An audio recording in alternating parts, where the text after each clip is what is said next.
Tracer once more, doing what he does best. And there's another three-person Gravitic Flux.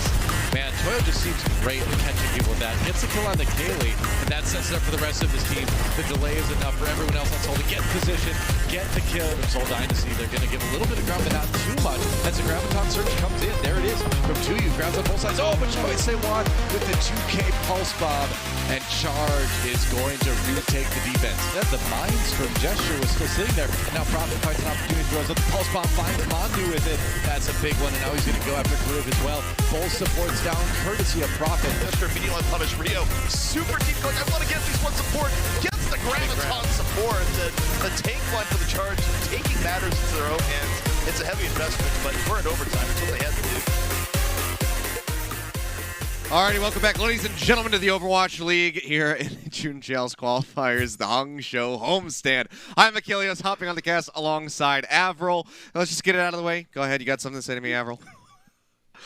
Wow, so less than 24 hours, Seth. That's the last hot take on our little game break from last night. That was pretty wild. So Valiant have not just taken a map, but they have taken a map in what I think is the most brutal fashion ever, where Fusion were about to come back, make a huge comeback, a 2-2 record, where they could clinch a spot in the June Joust, but just losing a single map versus the LA Valiant may have cost them now very dearly. There is one scenario that still exists for that Fusion to still make it into the June Joust, so they would require the Charge to take, they would require Spark to take one map off the Charge tonight, and they need Charge to beat Seoul.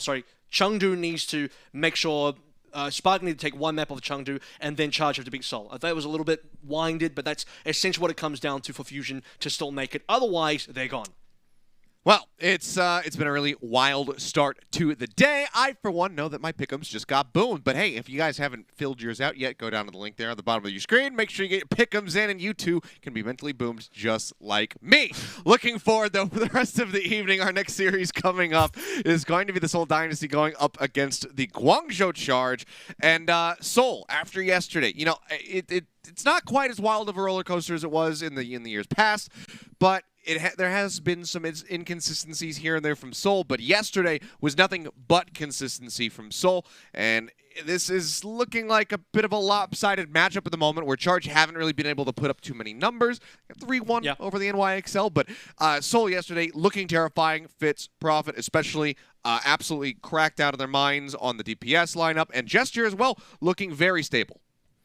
And that's the thing, right? Because now you have a situation where if Seoul win at all, they make it into the June Joust. It's as simple as that. They beat the Charge, they're in the June Joust. If they lose the Charge, they're out of the June Joust. Charge cannot make it into the June Joust no matter what the scoreline is tonight. So they're playing for pride. They're in front of the Hangzhou Spark, crowd at the homestand. They really want to win this as well. It's Rio versus Gesture on the Winston. Winston, a massive pick for the main tank position so far in the June Joust across both regions in NA and APAC. And I mean, Gesture has been, a little bit feast or famine on this here, but I also think this is still, genuinely speaking, kind of his best here. One of his best, if not his best. Hog is another one, but you're probably not hoping that he plays a Hog tonight. Or I guess if you're Charge, you really are hoping he plays a Hog. And if you're Fusion and you want Charge to win, you hope Gesture's playing Hog tonight. Yeah, I mean, we'll see if he's going to be busting it out here, whether or not he's tempered his aggression and, kind of just worked on it. I mean, we know that he is a very good Roadhog player. That has been proven. That is, empirical data. It just in that last not outing good in this meta, I think. wasn't working. Yeah, not great in the meta necessarily. A little bit of a niche pick, and trying to really shoehorn that into your composition. It can result in some poor results, as we did see there. So I think he's going to be straying away from that. Was looking much more consistent, much safer, playing, something standard like the Orisa. Sit behind a barrier, halt some people together, let Prophet and Fitz kill him, bing, bang, boom, you win the game. So if they can kind of stick to that game plan, then it seems like they're going to be in a pretty good spot overall. And I'll tell you one thing, so just to kind of add on where we finish off the discussion about the standings, because it does get really interesting. If you're an NYXL fan right now, you are the biggest Seoul fans as well, because NYXL have pretty much clinched the spot now into the June Joust, because they have the equal scoreline with Fusion, and they beat the Fusion in a tiebreaker due to the head-to-head that we had earlier in the stage. So if as long as Seoul beat the Charge and we don't get into another weird situation where there's only one spot left and then maybe the Hunters can do some real damage and they get into a tiebreaker with New York. I think Hunters would beat New York in a tiebreaker, so New York basically just really need Seoul to win and Fusion really need Charge to win. So that's kind of like, there's like almost multiple teams riding on this single match right now, which has a lot of stakes, not just within this particular match, but outside of it for the entire June Joust, which is absolutely crazy. But I do agree with Kilos. I think Seoul have been looking fantastic so far. Definitely this weekend.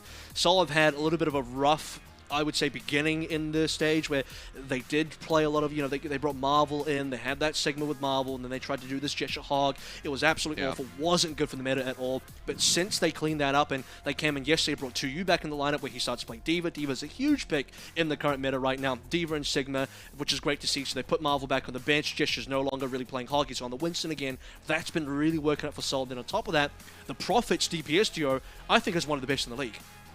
Yes, absolutely. We were talking about this, yesterday, kind of at the end of the broadcast and whatnot. It just seems like with the numbers that they're putting up, the way that they're playing right now, especially just in that match yesterday, obviously small sample size, but we know what they're capable of overall. This does look like one of the scariest DPS duos because they cover everything. There's like really basically no heroes that are left untouched by those two players alone. They both have such an incredible level of flexibility. You have Prophet, who can go for the Genji, he can go for the Pharah, but he can also play an incredible hit scan. He plays, one of the best echoes that we have in the world. And then you've got Fitz, who is just as good as a player on hit scan, but can also bring out things like the Doom Fist and whatnot. So there's a lot of depth between those two. So I would have to wholeheartedly agree that they are one of the scariest ones that you can play against. I mean, Prophet throughout his entire career has always been a terrifying player to go up against. And, now that he's there alongside Fitz, it seems like they've found their perfect match here at the Seoul Dynasty. Yeah, I mean, it's Fitz has, I think, been one of the most underrated players in the league so far. He's not been someone that gets brought up in conversation a lot in terms of hit scan players. He's just not been on the list, but recently, I would say this year in particular, it's been a phenomenal 2021 season for Fitz, especially where Prophet was kind of the main guy on the team. He's the face of the team. He's like the MVP player that comes in and dominates, but Fitz has really moved up to the point where, and I confirm this with stats every time I watch Seoul play, but Fitz is often putting up way bigger numbers than Prophet. Not by a huge amount sometimes. Sometimes if he's on the Ashe and maybe Prophet's on a Reaper, then he's absolutely outpacing everyone by, quite a fair distance. But Fitz has been hugely, I would say, consistent. Every single map I see him on, as long as he's on a hit scan, he's doing anywhere north of 10k to 12k damage per 10 all the time. Never below that, pretty much. So the guy's been phenomenally good this season, and Fitz has been one of the wild stars that's come on through from the APAC region that people got to pay more attention to. Yeah, absolutely. I mean, you look at this roster across the board, it's incredibly good. And it really just kind of feels like it has been that main tank role. There's a lot of people who have been calling for, Jester to not be playing, maybe run something like Marvel and 2U and whatnot. And I don't even think that's necessarily necessary, which would be redundant.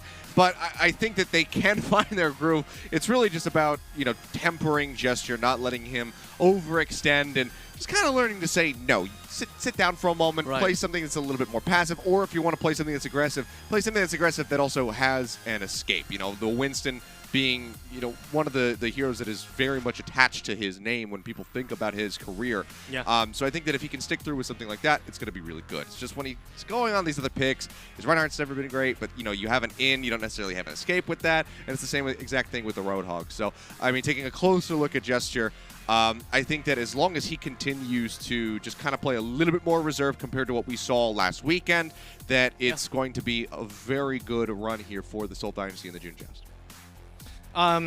To go to the other side a little bit as well, because to talk about the Guangzhou Charge here, this is the type of team where if you looked at yesterday's game, it still seems like they're very keen on putting Karib on the Ana if possible. This is kind of like a Nano Blade type of team. I think that would be the easiest way to describe them. I don't want to generalize Charge too much, but it's a lot of Genji play going on. Both Eileen and Choice of One have been really trying to move towards Genji on various maps. Nambani will be played in the pool tonight, so I would suspect that that's going to be a big one for the Charge to try Genji on again, depending on whether they still think that's successful. But that's been kind of the MO for Charge, and we've seen some decent Charge gameplay from the Lucio Moira as well. But when when you look at the individual players and you think about their hero pools, in my opinion, looking at this team, their best kind of composition to me feels like it should be Kariv Ana, put Mando on towards the Mercy, and then play like an Echo Ashe composition where Leave can definitely, oh sorry, not Leave, Eileen can be that Ashe player, and then choice of one in the sky is the Echo. Like that to me seems like it'll kind of work. Put Rio on the Winston as well, and you should be in business. Krong on the Diva is always going to be pretty decent. I think Double Shield could be decent. I mean, Krong's one of his base heroes is actually Sigma. So Double Shield is going to be pretty prevalent tonight because you've got Rialto tonight as well. I think there's Hanamura. You know, I'll have to go and check to see if that's true. But there's some decent maps in the pool. No, it's actually full Sky, but there's some decent maps in the pool that I think Double Shield would work pretty well for. So good options for the Charge. But overall across the board, I think Seoul, by what we saw yesterday specifically, looked like they've kind of turned things around and figured out the June Joust meta a little bit more succinctly. That's agreed. But we have to see what's going to happen here when we actually do jump into game. Obviously, with the return of LAN, you know, it's you got to get the players used to getting ready up on stage and then getting them prepared to go ahead and walk out onto the stage, which it seems like we should be ready to do as the Guangzhou Charge will be moving up and getting ready to take their seats. There it is. Guangzhou Charge up first. Seoul obviously going to be playing from the facility in Korea, but all the Chinese-based teams in the venue. And, I mean, you know, no surprises here, but the local crowd has been going pretty hard for their local teams as well. Even the LA Valiant, who haven't really done much this year, just getting even one map. I mean, the crowd really enjoyed that. And, you know, here as well, I'm pretty sure they'd be going for Charge winning, even though, as previously said, Charge winning here, whatever result Charge get here, win or lose, won't really change much for them. Obviously, when we talk about the overall standings for playoffs, that's going to matter, but in terms of June Joust, nothing to really talk about here. Mike Kaylee, unlikely to be played today. I suspect that this is not really the meta that Kaylee will be playing it anyway. If you're going to be playing any sort of Reaper composition, you got Eileen Choi for that. The only time you would think about Kaylee is in like a Widow Ashe, and I don't know how much Charge are going to go towards that. I think Charge are going to be quite flexible in terms of the compositions today. They're going to be playing, you know, I would say at least 3 different types of compositions, and this seems to be the squad that can be most flexible to really execute that. Yeah, we'll see how they get it done, and you know whether or not Mike Kaylee will go ahead and kind of pop up throughout this series. We have had some interesting, you know, roster decisions being made by some of the teams out here in the APAC region. You know, Chengdu just yesterday kind of coming to mind, running Among for so very long. You know, amongst others on that roster, and then finally going in for the swap, almost getting the reverse sweep pulled off and whatnot. But now it is time for the Seoul Dynasty. As you know, like we said, can't walk out on stage. Unfortunately, while we're on LAN, it's not fully on LAN, but it's pretty damn close as these guys are playing here from the comfort of Seoul, South Korea. And yeah, nothing too shocking here. It's going to be 2U in instead of Marvel, and the rest of the roster kind of speaks for itself. I want to bring up one thing, another play that doesn't get talked about enough on this team as well. It's going to be Animo. And while I was watching the Seoul game yesterday, absolutely, Animo was very active on the Mercy in terms of being in a place to assess. So there are multiple kills coming through from either Prophet or Fitz, and every time you look at it, there's a Mercy assist in there. So he's, you know, able to throw on the blue beam or the damage boost on the correct player at the right time just to get the right amount of damage out to secure certain kills. It's been pretty impressive, and so Animo's quite a behind-the-scenes player. What I mean by that is he's not going to be flashy. He's not the guy getting 3K boops anywhere, but he's a solid player that's not going to really let your team down. And so I think that's a very important position for Seoul to be playing with when they have so many players already, Fitz, Prophet, just to name a few, that are going to be that guy on the team to take a lot of attention. I think Animo's happy to just be in the back seat here, out of the limelight. Yeah, I mean, he's never been, you know, that star support player. When, you know, looking at him on the NYXL, obviously that was going to be Jonak. Jonak was always going to be the one in the limelight because he had those pop-off plays. But, you know, Anamo's always been an excellent player in his own right. You and I were talking about this, you know, during the matches, just kind of hanging out, waiting to go on the broadcast. And, you know, there were so many people, I feel like, you know, Seoul fans, when Anamo was picked up, that were kind of disappointed almost. They say, like, oh, well, why did we get him? We could have gotten, you know, some of these other players and whatnot. He's not flashy. He doesn't have, you know, he's not a highlight player. You don't really see his impact, but that's fine. You don't necessarily have to see that person's impact. You can feel it. If you watch closely enough, you will absolutely see what he is doing. But here we go. Out the gate on Busan to start on downtown. Quite a bit of damage getting pushed there onto Rio. And we were talking about the Ashe. And it will be Eileen starting with that. Echo there for Seoul. Fitz is going to be a little bit more mobile, however, with that McCree. We'll see if he can get the shut down. As Eileen should, at least in theory, have a bit of a range advantage here. But it will be Animals on the kill feed pretty early. We're talking about impact from Anama. There he is. First one on the kill feed. Takes out Rio. Cleanup will come through here now for the Seoul Dynasty on the point. They'll get the first cap. And Guangzhou Charge, they're still postured quite far forward. They need to peel out of here, or they're just going to get picked off, it would seem. Mondu, yep, going to be going down. Good moves by Seoul. I mean, what you see there from Seoul is they don't really take a fight in the open there. They know their composition is going to be worse at range. They're playing Prophet on the May as well, so they kind of have to rotate towards the point. They have the speed boost from Animo playing on this Lucio, nearly a sound barrier, by the way, versus a double shield where they're there to protect Eileen, protect Choice One in the sky, get a lot of long-range poke out, and Seoul, they're waiting for the moment to actually engage and maybe force a bit of a brawl. Wall's going to come through. Rio's going to get picked up by the window. Rough time for Rio to start. Second death from him, first person to go down in both of the fights, in quotations, I guess you should call it there. A little bit of a minor skirmish, rather. Seoul Dynasty, I mean, just shifting completely away from the point. They know that this is the point of entry for the Guangzhou Charge, and if they can meet them at this choke, shut them down here, then they will just never be able to set foot on the point. So it's good little rotations coming through from them, and you can see they have a full arsenal of ults to utilize, but one of them is going to be taken out of the fight. This Prophet does get eliminated. Good shot there from Eileen, but Charge just now start to inch forward. The aggression is going to be coming in. That's going to be beat out from Anomino. Looking to turn the fight around. Rally available for Mondu. Choice they want. Gets the duplicate here onto the Diva. Builds up for the self-destruct. Has it available. Hasn't had to use it yet. Instead, they just win out the rest of the fight. And that's quite a bit used there from the side of the Seoul Dynasty, as they do get swept off the map and have to go back to the respawn. Strong opening though, getting Prophet down, playing the 6v5 there, saving 3 ultimates on the side of Charge. Really good value. It's 11%, trying to catch up to 73 at this stage, where, like you said, it's also going to be Seoul Dynasty trying to hold on. Late sound barrier to save Gesture and 2U, and at that point, they're re-engaged. I mean, I think the Blizzard would have helped a lot. They're going to need to try and find that now. Supercharger down from Rio, and Prophet's got to find a way to get this Blizzard down somewhere effectively. Yeah. Burger on the high ground, then wonders the barrier. Flux cancel. Lower and lower there for 2U, but yeah, it would seem so. Maybe Mondu taken out now. Griff falling on the back end of the fight. Seoul Dynasty do just manage to go ahead and close that one out on the back end of that Blizzard from Prophet. Just like that, they're back in control. Only 33% was established here for the side of the Guangzhou Charge, so they need to get back in because this is one fight territory now. Yeah, I think Krong had his flux cancel there as well. It must have come from either Fitz or 2U, most likely 2U with an aggression. Now the 99% mark will soon to be the 99% mark. It's a lot of damage boosting window plus the supercharger, and there's a lot of damage being pumped into Rio specifically. He's going to go down. Yeah, they try to wall them off. They do manage to slink around the side. Flashbang actually makes it in behind the shield there. They manage to come up with the kills, and Fitz with that Deadeye manages to eliminate 2. So 100% to 33. It's a very solid start here for the Seoul Dynasty. I mean, yeah, lose the point for just a little bit of time, but it doesn't take many investments for them to go ahead and get it back. No, I mean, that first opening, that first neutral really tells you a lot about how that matchup was going to go as well. As long as Seoul don't try and force anything in the open, they go towards the point, force a rotation from Charge instead, get on the ground, then use your Lucio speed boost to actually engage properly and remove this kind of range advantage that Charge have. That's when Seoul have a good time. The only fight they lost is when they had Prophet being picked up by Kareev's, amplification matrix. It was a 6v5, and Seoul were not in a position to re-engage, and so they kind of eventually had to cede the point after giving away ultimates, and that's where the 33% came from. Aside from that, though, very Seoul favored. And another double shield composition now for Charge as we head into Sanctuary. Gesture this time on the ball. And Prophet on the legs. All right.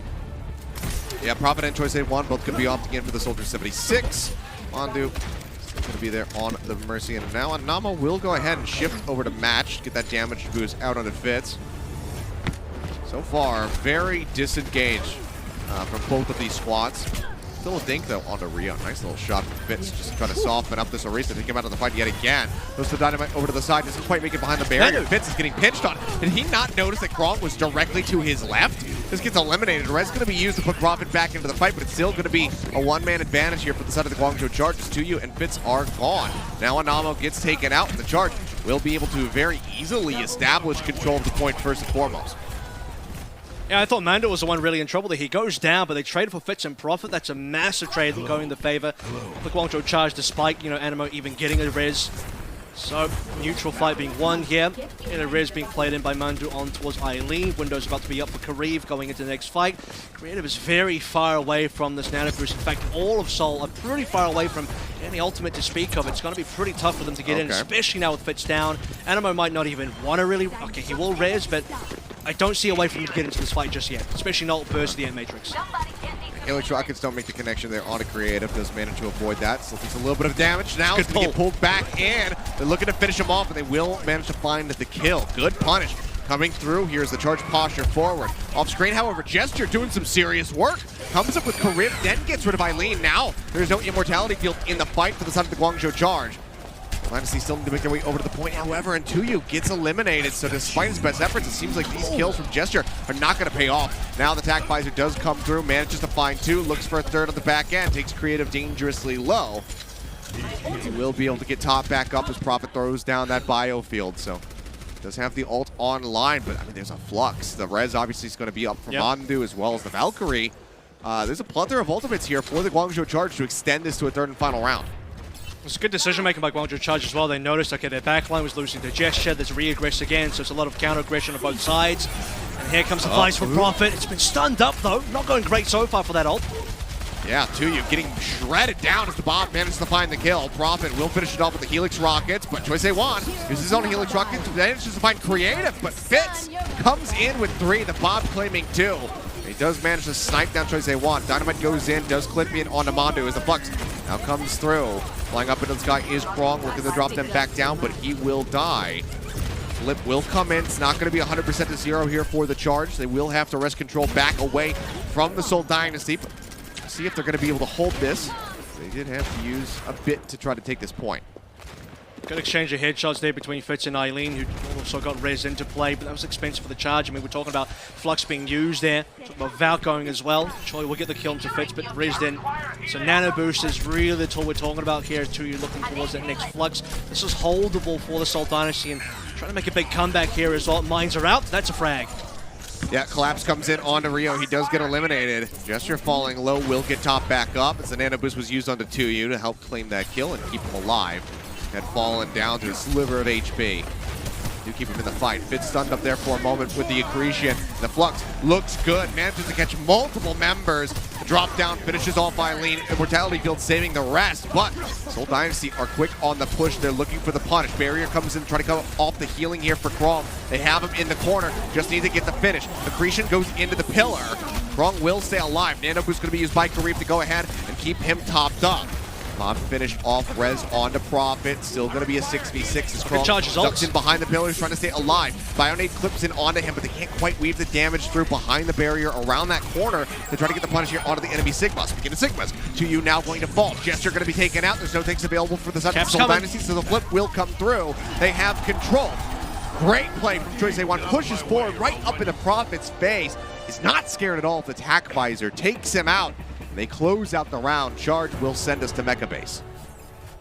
Look like a 6 ultimate fight for Charge there as well. I mean, they start with a few and 2 more come online just towards the end, and everything seems to be coming together just in time for the Guangzhou Charge, and all they needed was one fight to get back in. And for a double shield composition, retaking is always going to be pretty tough.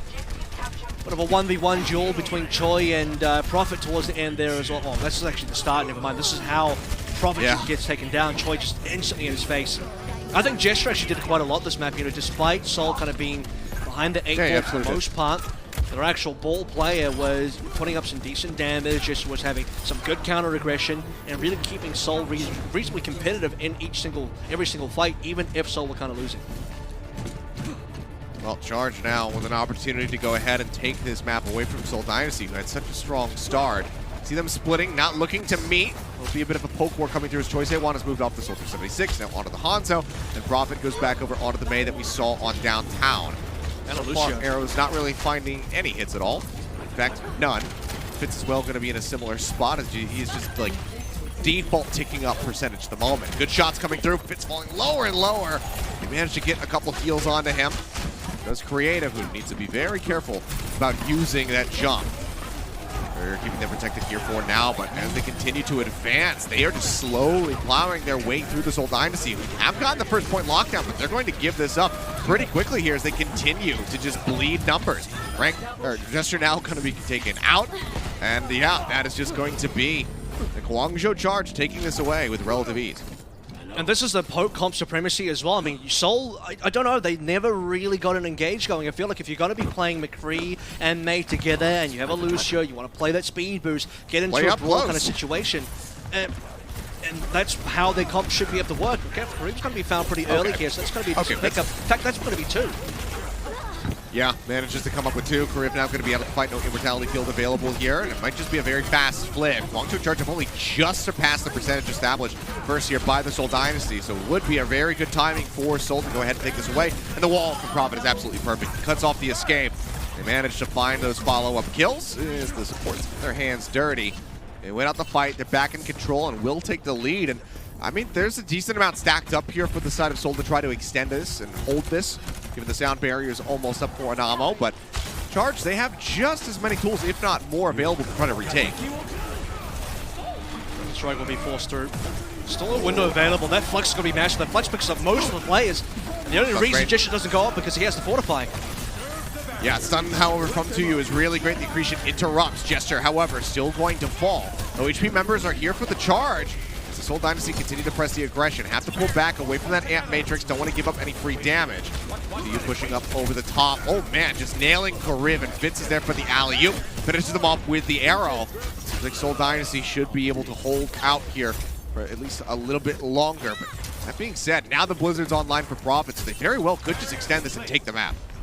I mean, yeah, Charge need more ultimates than this. You see Choi and Eileen moving over to different heroes as well. Thought about the Reaper. Maybe the McCree's going to be a little bit better here as well. Lucio wouldn't be too bad, but Mandrew doesn't want to give up the rally. In fact, rally's going to be their biggest tool here. How do you push through from Dragon Strike into potential Blizzard? This Dragon Strike's raking across.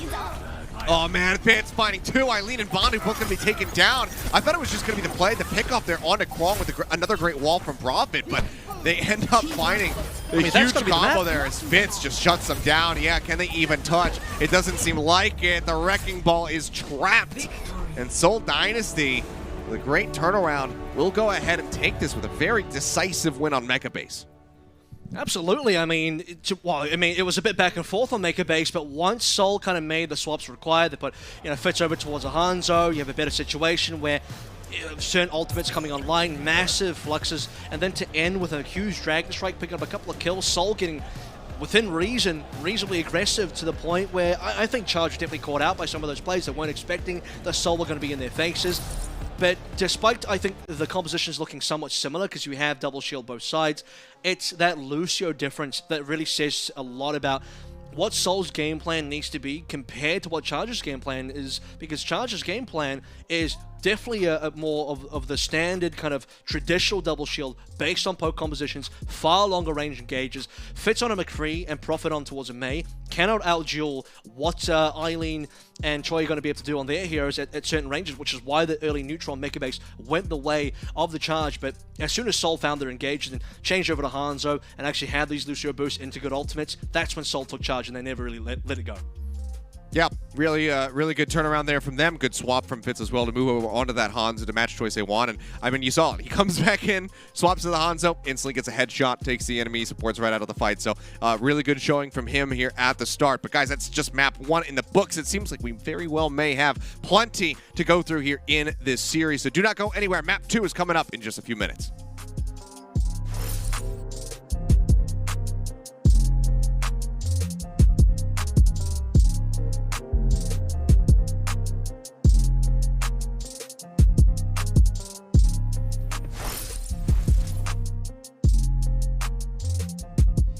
The Overwatch League is brought to you by T-Mobile, America's largest and fastest 5G network.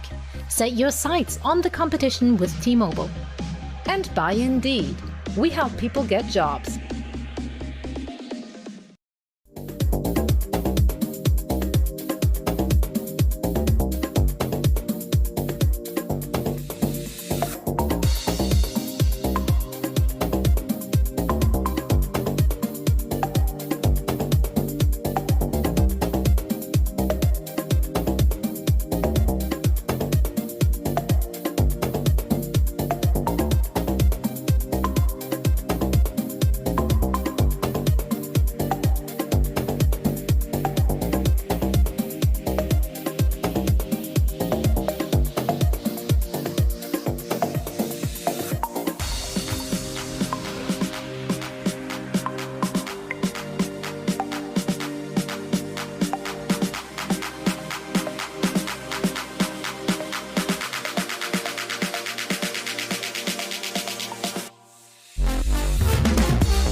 The Overwatch League is brought to you by Coca-Cola, the official refreshment of the Overwatch League, and by IBM, the official cloud and AI partner of the Overwatch League.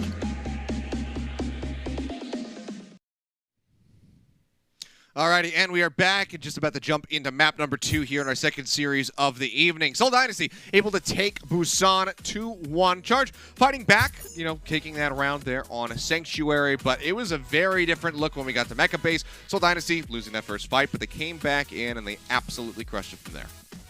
And I'm really enjoying seeing how both teams are handling, you know, compositions on Busan as well. If you look over towards the NA region, I almost guarantee at least 2 sub-maps out of 3 there. Definitely Sanctuary and possibly in Mecha Base as well. Maybe Downtown's the only one that you wouldn't see it, but even then, I think you would. What I'm talking about is the Lucio Moyo comp. Like, that would have been played heavily across all 3 sub-maps of Busan had this been in NA, but it's really interesting to me that over in the APAC region, when you look at Seoul versus Charge here, we didn't see that at all. We saw a lot of double shield, and we saw a lot of, you know, almost double shield core, but you maybe drop the Sigma for a Diva or something like that, and some Soldier 76 gameplay as well, which is kind of like, you know, almost a substitute for Tracer. Not quite as good, but you see the players trying to make it work anyway, especially Prophet, who would normally be playing the Tracer, is now playing the Soldier 76. So the creativity here in terms of what we're seeing in the comps, especially versus what NA is doing, has been pretty impressive. And now moving forward to a map like Volsky, I think that's going to continue. We're going to see a lot more Orisa gameplay today. Volsky is definitely a type of map where I think, you know, Orisa Sigma, more double shield, or Orisa Diva, something like that's going to be prevalent. Definitely the hit scans, bring the Ashe out. It's going to be Fitz versus Eileen. I'm pretty sure they're both going to play Ashe. All right, well, we'll find out in just a little bit here as the clock does tick down. See what these guys have prepared for us as we get ready to jump into the action on Volskaya. See just how far these guys can push it. Always been one of the more challenging ones, you know, when you're trying to break into point B. It's a big old pain. I was going to ask, by the way, who that lady on the wall was. Any lore masters out there want to tell me? You know, I pay pretty close attention to lore stuff, and consider myself a big lore buff when it comes down to, like, you know, World of Warcraft or just Warcraft in general lore, and then Diablo as well. But for this, I have no idea. For this game, I couldn't begin to tell you who that woman was. No, never seen her in a cinematic. We'll find out in Overwatch 2. Maybe one day she'll get her own cinematic. into gates open. Fitz not feeling the Ashe to start out with. I mean, to be fair, Fitz Hangzhou on Mecha Base was certainly something to behold, so why not just bring that out and start with? It is going to be double shield on both sides, though, as expected. Kareev on the Ana, which is definitely going to be his best hero, and this is overall a good comp for the Guangzhou Charge that plays to their strengths individually as players and as a team. Well, slowly just chipping away at that barrier. It will only be replaced by another one there. Rio having an infinite supply of those. Jester going to be taking quite a bit of damage there. Choice they want. Builds up nicely towards this duplicate. Just slightly ahead of Prophet here for the moment. Fitz is the first one to fall as Eileen manages to find the shot on the back end of that accretion. Good start. No res to be seen. Just too dangerous of a position, so they just have to wait for him to come back in. They're going to start moving their way up here into the garage. Oh, that's kill. Finish on the Prophet. The beam's coming through, and yeah, Choice A1 does have the kill. Now Anamo going to be taken down as well. And that is going to be the Seoul Dynasty for the moment. Held up. Jester slept for a moment, but yeah, no real way to punish an Orisa here without having, you know, something like the Widowmaker and whatnot. So he will manage to go ahead and drop back safely. And by the way, this has been one of the slowest upticks in Ultimate Charge I've seen across a lot of matches. Creative and Kareev, it's not even at 90%. Only Kareev has just hit 90, and that's maybe the furthest ahead. Choi's about to hit the duplication, so maybe not. But it's about a minute and a half. This works massively in Charge's favor because Seoul don't really want to commit until they can get an ultimate. In fact, Gesture's being beamed down, and that's their main tank out of position. Even though Gesture's alive, he can't join the rest of the squad. Yeah, he's been completely cut off, didn't make it through in time, and now he is gone. They can just continue to punish this. I mean, the rest of the Seoul Dynasty completely split away. Now they have to try to win the fight with a major disadvantage. Choice A1's going to be going in for the duplicate. Throws that barrier down. Takes a bit of damage. Uses the kinetic grasp to get some shielding. Good dodge there for the moment from Prophet. Keeping himself out of range of that accretion. Does not get stunned up. But it seems like maybe the flux isn't going to come through. But yeah, this is playing out really slowly. The Dragon Strike was used for Fitz, didn't find any value. Now he's dead on the back end. Prophet found one pick, but Eileen is already going to be well on his way back over here to this point A to defend. This is a 5v6, or was a 5v6 with Gesture gone. A lot of ultimates being burned by Seoul, and now it's Charge's turn. Charge built up all their ultimates and saved it, and this is where they can unleash. Yeah, Prophet using the dupe. Both he and 2U getting fluxed there by Krong. Doesn't lead to any kills. Grasp used, shielding himself up as best as he possibly can, and Prophet does not get to use a flux of his own. Only made it to 86% with that duplicate, so not finding realistically any value so far. Or this whole Dynasty with these ult uses rather.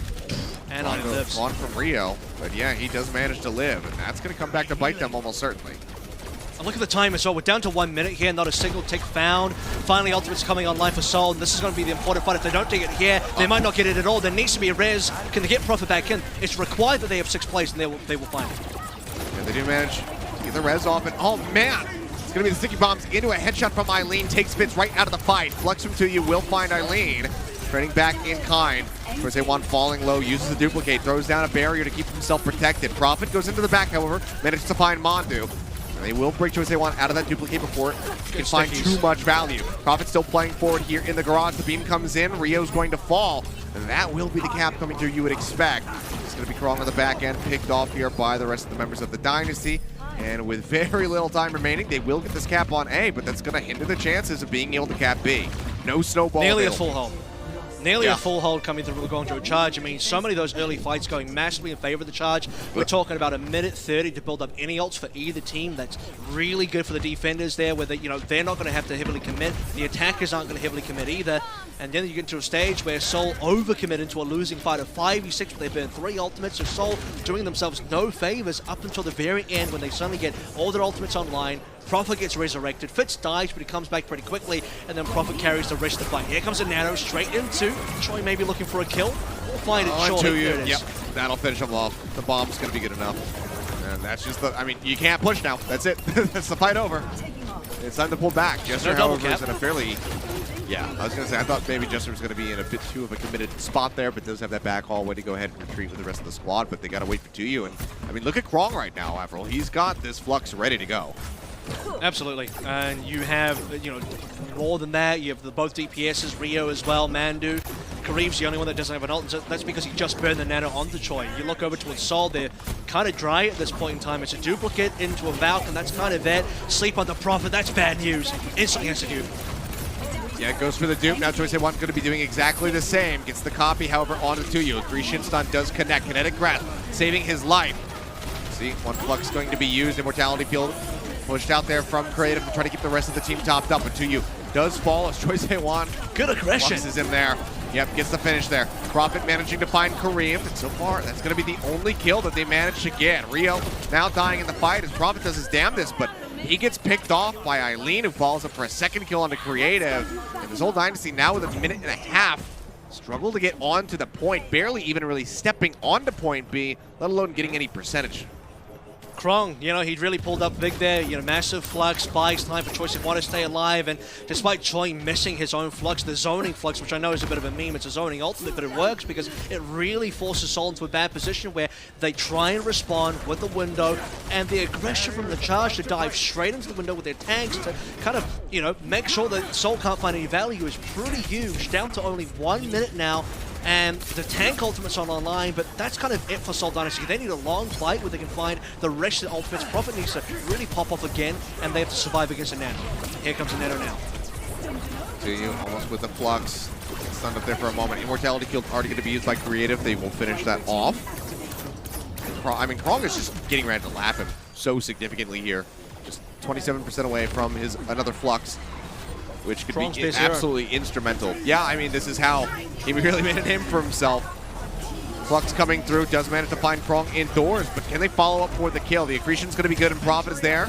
Go ahead and scoop the kill. Now 3, opened up as Prophet presses forward, gets the headshot onto Kareem. Point blank, sticky bombs now into the face of Rio, and Fitz will finish him off with that those storm arrows, rather. Barriers down. It seems like they finally entrenched themselves, but can they finish this with time in the bank? They're pushing forward. The Flux, or rather that halt comes in. Flux now comes out from Krong. Great job from Fitz, gets Karim out of the fight. Flux drops the tanks back down to the ground. But no one is there to contest as Krong does fall, but it will be a cap in overtime. So crucially, the Guangzhou Charge have drained the clock. This is wild because the best way for me to describe the Seoul Dynasty right now is to say this team is better late than never, because it really does take until like the final engagement when the timer's about to hit 0 on both A and B, and Seoul will find these miraculous picks. Prophet will find his opportunity to pop off. They isolate Krong, who's by himself in the upstairs, side room. Krong can't do anything. We just finished complimenting Krong, saying, yeah, it's probably, he's on Sigma, his best here. It's a good composition for the Guangzhou Charge, but Eileen goes down. Krong is by himself, and what a weird position for the Charge to be in, because Krong was so close to the Flux as well. If they could play that one more front to back and actually have the double shield support, it's weird that Krong and Rio weren't stacked a little bit harder. I think Krong maybe was looking for a bit of an off angle, and Seoul Dynasty found that opportunity to just, poke him out by himself. And that gives Seoul the opportunity they need in the final engagement. Just as ultimates were coming online, they started the 2-tank ultimates, and they'll end, with the cap 0 time, which means a possibility of a draw is maybe still in the cards, but we'll have to see how Charge now do on their offensive. All right, well, need to be swift on the attack. Guangzhou Charge. No, they're not looking for that draw. They want to go ahead and put a win on the board, deny Seoul Dynasty from getting up to match point. So a strong attack, having that time in the bank is going to do wonders for them. It'll all come down to a single tick grab in extra rounds if they can get it done. Eileen currently flashing the Genji. We'll see if that's going to be the case. He does go ahead, dash forward. Yep, it's the Nano Blade team. This is it. If I was going to describe, I described Seoul already, let's describe Charge a little bit. It's kind of Nano Blade or nothing here. They love the Genji, whether it's Eileen playing or Choi playing. Kareem's obviously going to be on the Ana. Mandu's taking a lot of damage on the way in. So is Krong. Krong as well. Tagged up Rio, both tanks now all falling low. Beam's coming through from Prophet. He's trying to hit anybody realistically that he can, because he expects that they're all going to die. If you can just keep that beam on top of him. Mandu using the shield patch goes ahead, keeps himself away out the safety, but Eileen cuts through Anamo, managed to find one, and suddenly the fight is getting turned around. Toisei Wan's going to be taken out. Yu does manage to get the punish, and now the Bionade onto Mandu. Maybe they've overstepped just a little bit. It was a very good look there for a moment, but Guangzhou Charge continued to aggress. Rio dives in deep into the garage, finds a kill, but then loses out for it. And this was a very strange turn of events. I mean, what a sleep from Creative. If that sleep doesn't hit Eileen, I think Eileen could get into more dash resets. That's when you have the real big snowball potential from Guangzhou Charge to play on their respawn advantage. They obviously have a shorter reinforcement distance, and they can still use that because Creative is coming back from spawn very slowly as an Ana. It's a window of opportunity for the Charge to really get some positioning, and they're already surrounding this point. This double shield from the Seoul Dynasty is set to back up all the way. All right, Bionade to try to stave them off. The Nano Boost over, still going to be used by Kareev. Sends that out onto Rio, who presses forward. Krong moving up with him. They collapse on top of Tuyu inside of the garage, get the kill, and now Gesture's going to be eliminated. Prophet taking a nap just behind where that barrier used to be. Seems like that should be the fight done, and the point capped here for the Guangzhou Charge, as they just look to fish for a little bit of extra ult charge and get that snowball rolling. Will not have the Nano Boost to couple with this play that Eileen almost has, but they still have so much to work with on the side of the Charge to get this snowball going. There's a lot on the side of Seoul as well, but not for good reason. You look at Seoul's ultimates, they have those because they didn't get a chance to use them in the last fight. Nano never came out from Creative. Kareev did have the Nano coming on through to you Flux, and that was pretty much the only thing they spent. Gesture dies before the supercharge is available, and it kind of collapses pretty quickly. Both tanks went down, and that's despite Creative landing a 3-man Bionade into a 2-man Bionade. Coach Gun is going to stop Rio from engaging. Yeah, just for a moment, however, as he does pop the Primal Rage. Now he's looking for another target. Doesn't have too many great options, so he'll just go ahead and pull back. Goes for the exit. Toisei Wan with the duplicate will just get melted out of that rather quickly as everybody collapses in on top of him. Just for a little bit of fadeaway damage, and does get top back up, and yeah, great pocketing to keep him alive. Had he gone down, that would have been, an extra 15 seconds bought for the side of the Seoul Dynasty, who are desperately looking to hold them back for over 4 minutes. Not easy as well. I mean, it's Mandu having to put in the pack, which steals pretty slowly. Nano Blade coming on through. Looking pretty good so far. Needs to get a few more slashes. Yeah, it does manage to take down Gesture. Duplicate now going to be out from Prophet. Goes for the Diva, so copies Krong. Right clicks coming out. Fits. Surviving for a little bit longer than he might have anticipated, but does fall in the end. Self-destruct right there on the corner. Not going to be able to time too much. Prophet hits the remake. Just looks to buy some extra time. Can't get another self-destruct online, but now moves back into his Echo form. But considerable amount of damage and has to pull away from the point to get top back up. 1 tick, now 2, going to be conceded here to the side of the Guangzhou Charge. Fitz moves forward with the Reaper, cutting them off. The second tick now does come through, and Seoul Dynasty need to play forward on the point right now. Bionade out onto 2, and Eileen is there for cleanup. Takes out an ammo. That's both supports gone. Zoning ult coming through from Kwong, but here comes the DPS duo on the side of the Seoul Dynasty. Eileen goes down. Spitz finds one. Tuyu takes out Choice A1, and suddenly this is looking a lot more winnable for the side of the Seoul Dynasty. They've actually staved off the charge when it was looking so very good for them. They get up to 95.7%, but they still have 3 minutes in the time bank. Seoul Dynasty, better late than never. It comes down to a potential another final fight situation. They're up against the wall, and it really is desperation mode across the board. They lose both Animo and Creative, and between Fitz, Prophet, Gesture, and Tuyu, they still managed to win that fight. Eileen going down was such a massive factor because he nearly built up another blade. Kari was looking for that nano as well, but solo healing was Kari because I think Mandu went down. Just got to move over towards Azari now. Still 230 roughly remaining, and a nano blade that can definitely clean things up. If Eileen can dodge out Animo and Creative, this should be good. There's no more 2U Sigma, so the accretion's not going to be there. Nano blade is such a dangerous prospect here, but that's a great pickoff. Creative. Not really worried about the Genji yet. Doesn't have to be concerned until he hears that blade getting pulled. Instead, just manages to snipe Choice A1 out of the sky. Great pickoff to buy some time. Prophet looks for a little bit more. Ult almost leads to Eileen getting eliminated, but they do top him up, and Choice A1 will be back into the fight. Duplicate now going to be 20% away. I have some concerns. If this nano blade doesn't go well for the charge, they're out of options. I mean, they'll be down to below 1 minute. Here it is. The bubble comes through as well. Oh, it's Spitz first, now Creative second, and Amo does receive the nano boost before Creative falls. Just looking to try to shut Eileen down. They take him below half HP, and in the meantime, Prophet and Tuyu come up with multiple kills, looking to keep this fight turned into their favor. Eileen just using the deflection as best as he can, but there's nothing more to be done. And yeah, you just teed it up, and then it happened exactly the way you said. You're concerned if the nanoblade doesn't find value. Well, that's exactly what happened. A couple kills on the end, the start of that fight. The rest of the Seoul Dynasty got work done. And look at this. Seoul still have so many ultimates. They lose a couple players. They pull back. They start fragging. Fitz and Prophet are fine.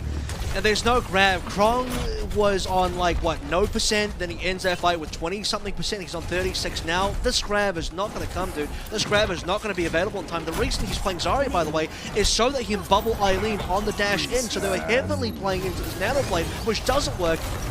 And Primal gets deleted.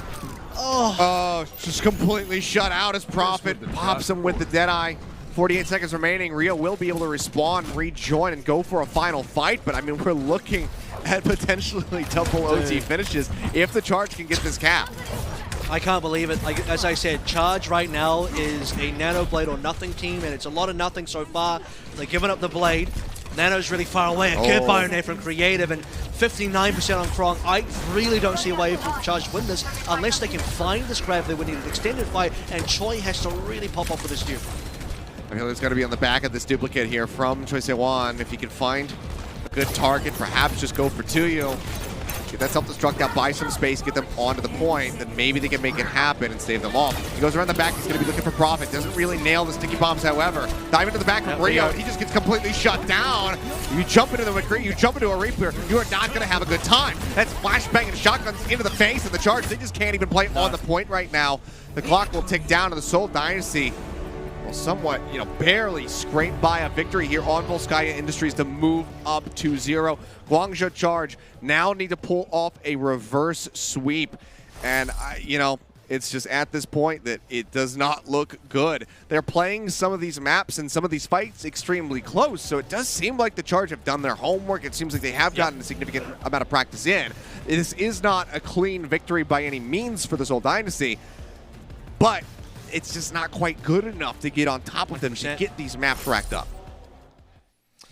I'll talk about the game in a second as well, but I just want to give a quick shout out. You saw Xiao Gui on screen there. He's a caster, and he's one of the Overwatch League casters in China, as well as he actually works for the Hangzhou Charge, as I believe he does content in cross. The Hangzhou Charge.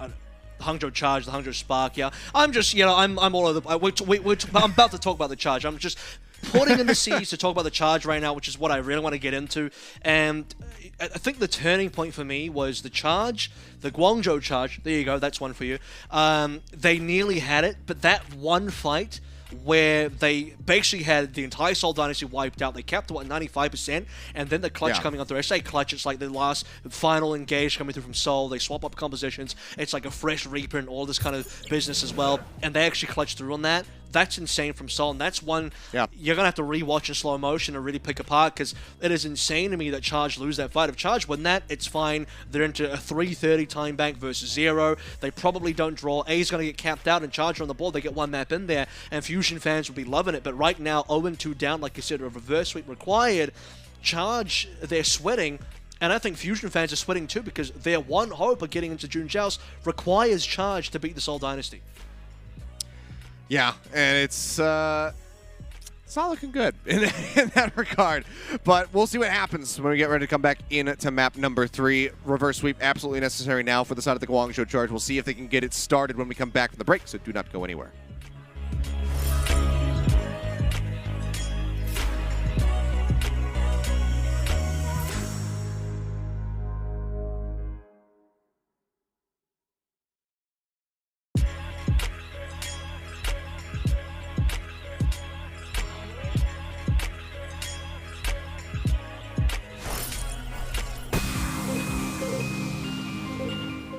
The Overwatch League is brought to you by T-Mobile, America's largest and fastest 5G network. Set your sights on the competition with T-Mobile.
Alrighty, welcome back. We are just about to jump into our third and potentially final map of this series. We have to see what's going to happen here, as we are going to be moving into Numbani.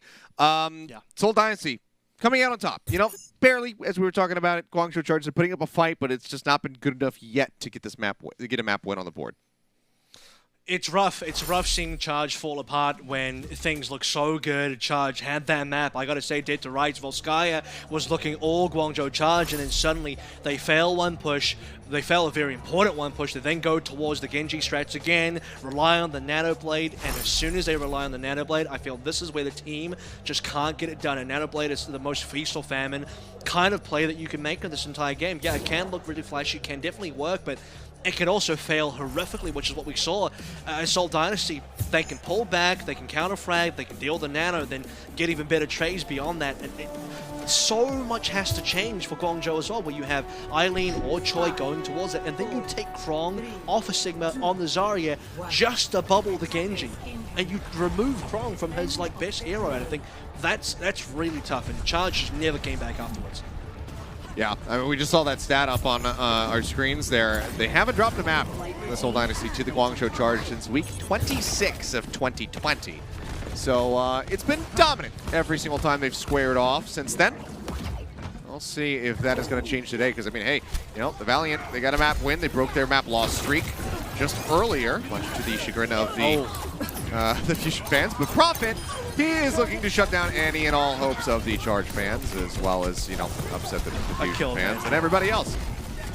Prophet's only in it for the Seoul Dynasty fans, is basically what I'm saying. He's out for blood, and he is getting it. I mean, this is looking like a cap already. This is looking pretty dominant. Creative's nearly on towards Coalescence. So this is basically, if you're a Fusion fan watching, this is what Fusion was supposed to do with the Lucio Moira on Numbani and Tank that failed to do versus Valiant. And so, like, you know what? You just need someone like Prophet, get a couple of frags. Mandu dying there was hilarious as well because he's just floating down very slowly to his death, and Prophet's just kind of tracking through the sky easy as ever. And now trying to snowball through into the streets phase. Kareev on towards a Nano versus a Coalescence. It will be a Flex Support versus Flex Support ultimate off. Well, 5 minutes and 11 seconds currently on in the time bank here for the side of the Seoul Dynasty, so we do get started. Coalescence will open things up. Nano Boost in reply is Kareev. Oh, he throws it out. That works. Will get taken down on the back end. Rio still trying to stay alive. Get that Primal Rage up. Prophet going to go in for the duplicate. Does manage to go ahead and get the copy onto the enemy Ana. And it's just going to be Bionates and Sleep Darts galore, and a very swift team fight later. We have the cart rolling through as the Seoul Dynasty do not waste any time at all. Win the fight, I think keep things going. This payload is definitely on its way over towards a mirror composition. Like, you know, I know Numbani is definitely not in North America, but it might as well at this stage. Here it is. Lucio Moira mirrored, and a lot of saved ultimates on the side of Charge as well. They knew the previous fight was lost. They don't want to waste them. One last engage here, and a Primal to boot as well. Gesture will pop it first. Oh. Yeah, does go in first with the Primal Rage. He's looking for a knockoff, not going to be able to find one, and he is in a rough spot, and they will go ahead and collapse in. The sound barrier from Manamo unable to try and save Gesture's life, and potentially could just end up being a bit of a wasted ultimate. Rio falling low, jumps into the back, and he's kind of just split off. Playing on the opposite side at the moment right now is Rio. As it's going to be the Seoul Dynasty looking to reaggress back over towards the cart. Vince tries to go in with that Death Blossom, but that was a bit wanting there. Gets punished almost immediately. Self-destruct coming through from Krong. Not going to be able to find too much, but Choi Se-wan has one himself. Lets it loose up over the top. Doesn't really go towards anybody. Does zone them back for the moment, but here comes the back end of the fight. Two members are going to fall. That's the support's now gone for the side of the Guangzhou Charge. And the cart will be able to roll into point B. It was looking good for a little bit there. Moments of hope for the Charge in the fight, but Seoul Dynasty just playing so well, so scrappy in these skirmishes, and they come out on top. I mean, the scrappiness is definitely due to the fact that this is a mirror composition in this between these two teams playing Lucio Moira, but beyond that as well, I definitely agree. I mean, Seoul somehow clutch out a fight where Gesture dies straight away. It's a 5v6. Fitz has a Death Blossom shut down by Krong, and even then, Seoul Dynasty, when the dust is settled, really find their engagement. And talking about engagements, Mandu's on low HP. Sound barrier would be pretty good here right after Coalescence has been played. Yeah, would be good, and maybe they're going to need it here pretty soon. Prophet with the dupe goes forward. Has the self-destruct available. Lobs it into the back, everybody ducking inside, manages to avoid that. Prophet back into the back down, he's almost got another self-destruct available. Can he actually make it happen? No, he cannot. Eileen getting topped up, but finds nothing with the Death Blossom, despite the fact that it goes ahead and gets the full channel. It just doesn't find value. And the Seoul Dynasty absolutely are speed running on Numbani. 404, I can't find the Guangzhou Charge. They are just absent on the map at the moment. And what did we just witness? It was so close, you know, in the first two maps. Some close fights here. But Dynasty just absolutely clutched this. Like you said, man, 404 Charge defense not found. Seoul Dynasty have one of the fastest Numbani times that I've definitely seen. We were even talking about this, like, oh, it's Numbani. It's, you know, Numbani's not quick even if you're winning an attack. But like we were saying, like 3 minutes is a good Numbani attack. 4 is nuts. Charge have a lot of work to do here, and part of this is due to the fact that A was a complete rollover. A was a one and done, fast as you like it. Prophet on the 2K. Mandu goes down late as well. He goes down as a second frag, no responses at all. Charges back out, and then the following fight after that, Seoul Dynasty get to, you know, they get to snowball with their ultimate advantage. You have a bunch of saved ultimates from Guangzhou Charge who don't want to be playing into a 5v6. And then Seoul kind of, what do? They clutched up what looked like a losing fight on the end of B where Gesture died early, 5v6, Fitz loses a Death Blossom to nothing. And they still win that. Seoul just never stopped pushing. I don't think Charge forced a reset at a single point. Charge didn't win a single fight on that defense. I think actually going to be going for a forward hold right now. It fits down on the ground as well. It's just stickies, then he'll back off. Okay, Dynamite and stickies. Just that on the opening. Dynamite not going to clip anything. Hey, you know, get what you can. I mean, we'll have to get a confirmation as far as that speed, but I believe the shot owns the record for a 3-minute, like 8-second or so finish on this map. But I'm very bad at calculating, you know, what that time was for the push, but that was damn fast, is what I can tell you. He's probably not awake, but wake him up. Get him on the stats real quick. Definitely in bed. Yeah. If only I had that power. Speaking of some stats here, I need some stats. 80% for Kareem, 28% for Creative. That's a stat line. And it's what, like 50 seconds? Kareem is definitely going to get an auto. That's a fast auto. This is going to be massive in terms of advantage. Yep. Jump up top now, just chasing down to you, and there's not really much that he can do to try to mitigate this. Sun will come in. They do manage to get the anti out onto Rio. Continues to press forward. He's got 40 HP, and he actually jumps over, grabs that Mega back. In the meantime, Creative and Gesture both going to be taken down. Prophet slept, antied out. Still is going to be hovering around in the air and actually kills off Rio and nearly has the duplicate online. You want to talk about ult charge time? Let's take a look at Prophet and Jose Juan, as he has been surging ahead right now when it comes down to these duplicates. And Amo jets out of there, keeps himself they didn't get at a safe distance, but Prophet does fall. Choice Juan, that is a huge pickoff, but can Anamo get a res is the question. The answer is yes. Puts Prophet right back into the fight. Now they have this duplicate to try to buy some extra time. Straight back into the action goes Prophet, goes out with the sticky bombs, manages to find Kariv.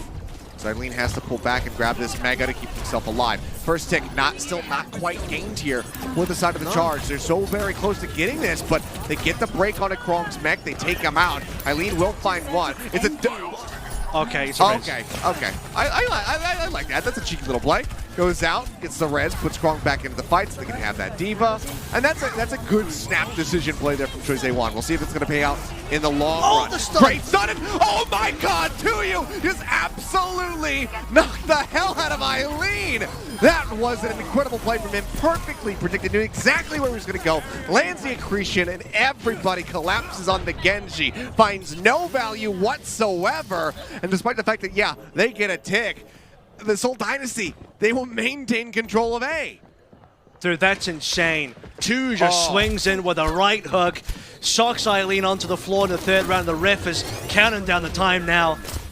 A minute 18 left on the clock. Oh, Jesus. This is, at least it's going to be a tick coming through. For the longest time, Charge couldn't even get a single tick coming on in. You spend an entire duplicate just to get a res in there. It's a bit of a debate in terms of whether it's worth it or not. But yeah, okay, Krong comes back in. Eileen goes for the blade, not supported by Nano because it wasn't available. They're not even able to really line up the Nano blades together. And it goes a bit awkwardly. Tuyu just slam dunks. Yep, while Primal out for Rio. Krong, self-destruct available, low HP. Sleep goes out onto the enemy Winston. To the side of the Seoul Dynasty, just shutting that down. Tucking into the corner is Karif, keeping himself safe as best as possible. Creative will fall. So on the Gesture as he tries to get into the back line, but he's alongside Prophet, so they will come up with that kill. A trade out on the Honest thus far, as there's 34 seconds remaining here for the side of the Charge to get in onto the point. Be the cap. Prophet is dead, however, so that's a big opening now, and it may just very well be the cap. Gesture has to roll out, and they will.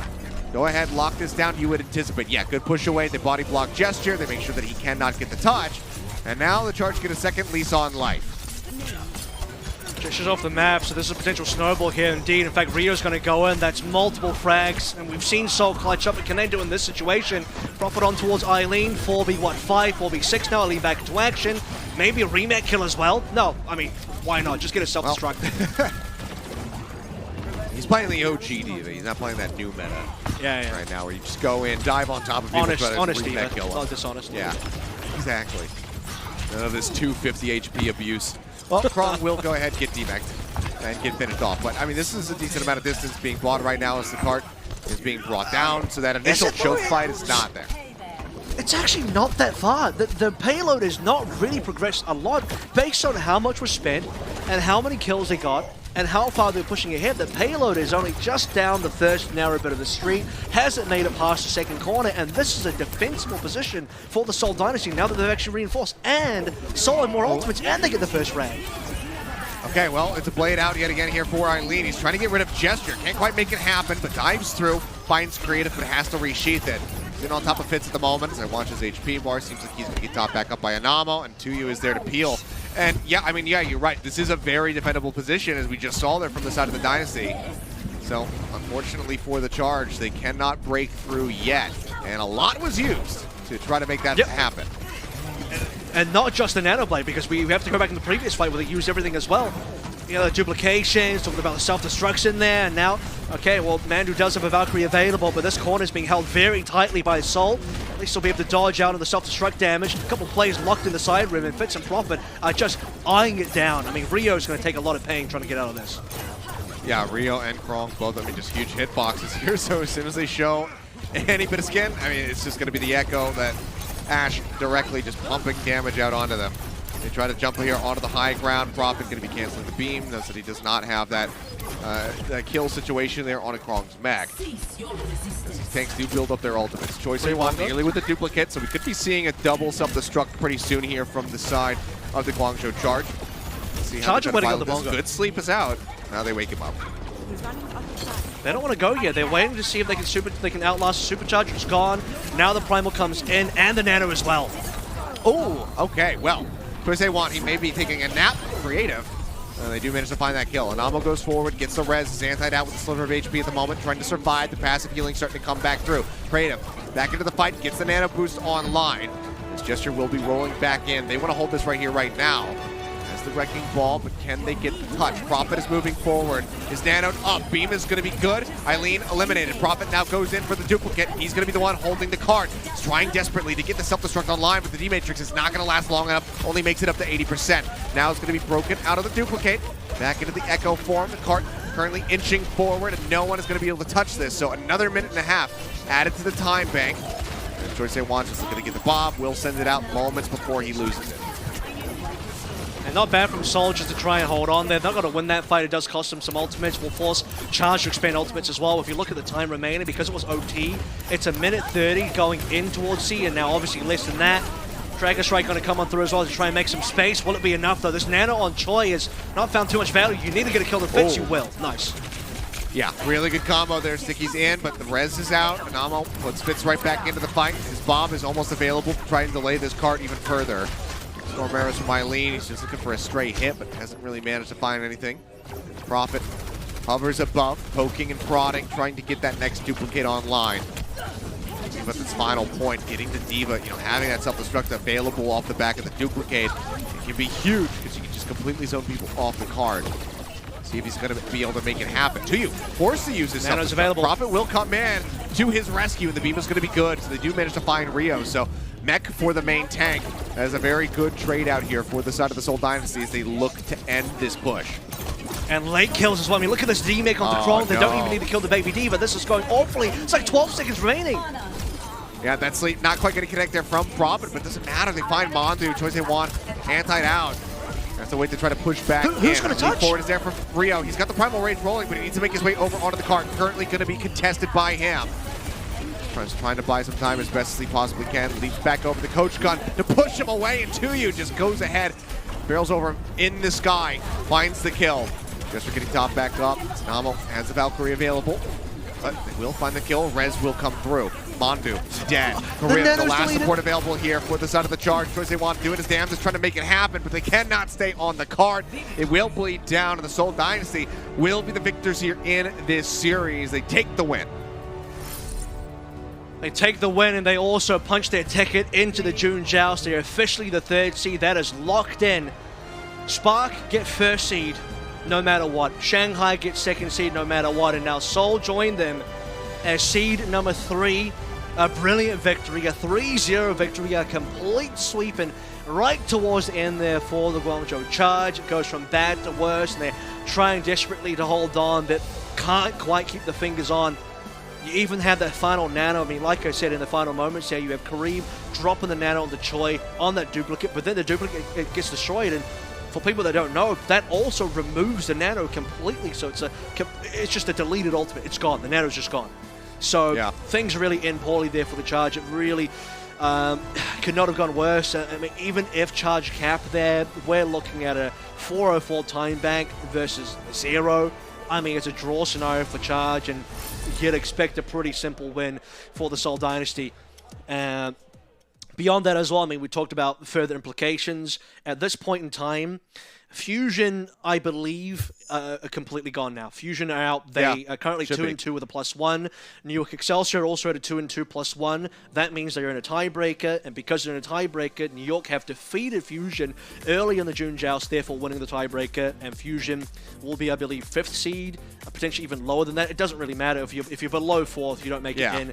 And I believe at this point, New York have clinched their way in towards the June Joust as well, unless Chengdu 3-0. If Chengdu 3-0, then Chengdu and New York will be in a tiebreaker as well, where Chengdu might win the tiebreaker, so it's not 100% clear that New York have gone in, but it is, to me, 100% clear that Fusion are out.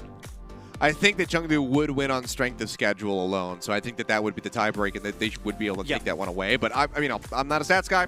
I'm not Captain Planet. I'm not Matt Marcel, but you know, it is what it is. Just giving my my own thoughts on the matter. I'm like a budget version of that, you know. I'm working on it. Yeah, just sit there, just writing everything down, trying to get it all figured out. I'm like a moon, yeah. I'm like a Colonel Moon, yeah. So. Sorry, Colonel Moon is the head coach of the Shanghai Dragons, so that's also not me. Yeah, I'll be something else. I'm like a very mini version. I'm just trying to work on that right now. But congrats to Seoul. I mean, huge pickup. What we can definitely confirm 100%, no doubts about it, is that Seoul is definitely in, as well as Charge and, as well as Spark and Dragons. So Spark, Dragons, and Dynasty. Yeah. Well, let's go ahead and take a look at our player of the match. It's not going to be too shocking, I think, as it will be Profit netting yet another win for himself. And I think it's time, if somebody wants to make this, it's time for a new flowchart for the Seoul Dynasty. It's basically, is Profit dead? If yes, then disengage. If no, then continue to fight. Because this guy, if he's alive, the fight is winnable. He's proven it time and time again. There's so many clutch moments in this series alone. I mean, that fight on Volskaya is such a big example. But this guy's just nuts.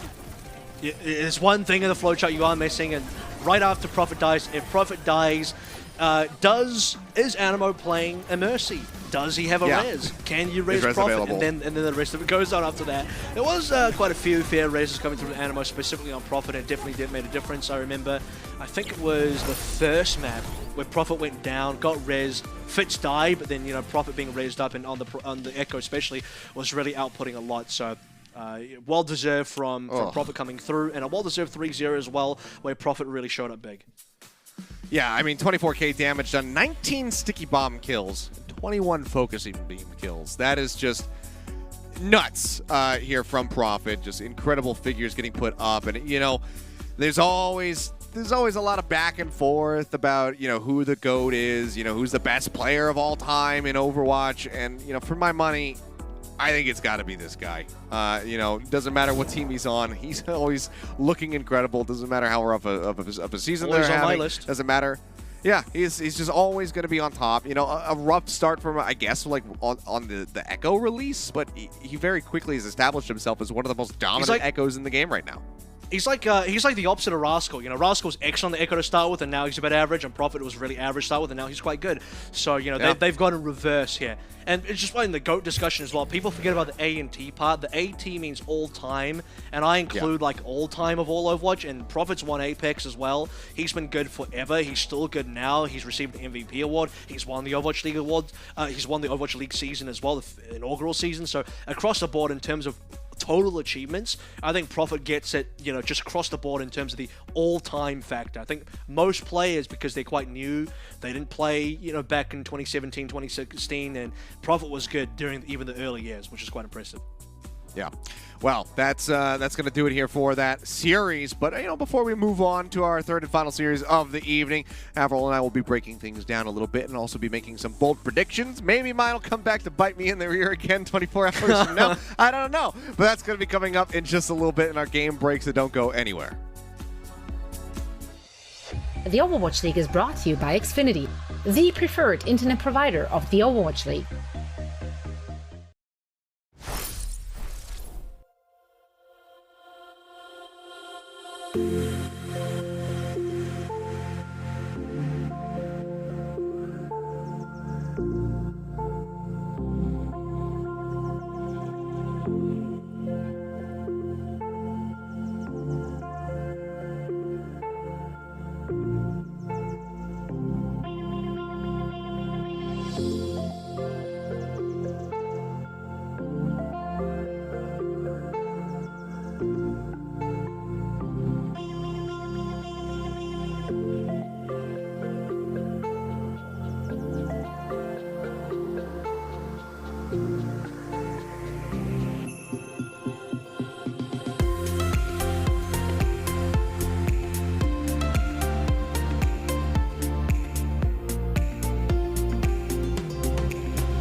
Alrighty, and we are back, and it's time for our game break presented by Pringles.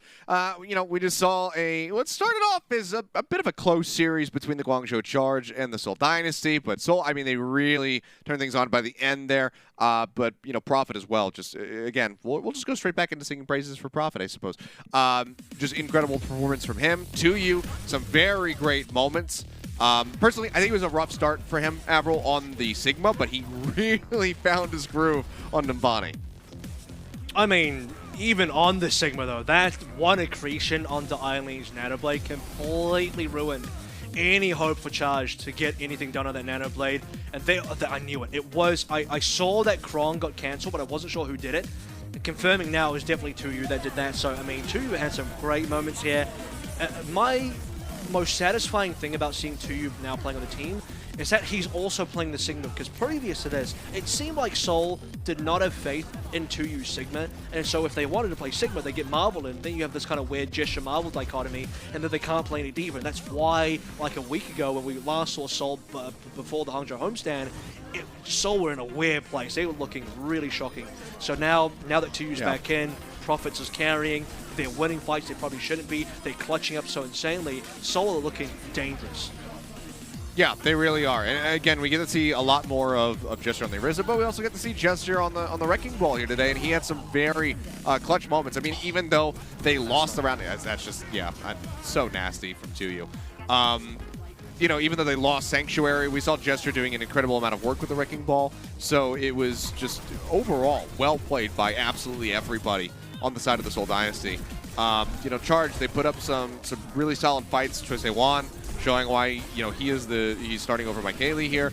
Some wonderful moments from him. He had great Echo performance, but it just unfortunately wasn't good enough. When everybody's firing on all cylinders on the side of the Seoul Dynasty, they're an absolutely terrifying team. It's what got them into the the global top 4 last year to try to have that playoffs run to make up an appearance in that grand final.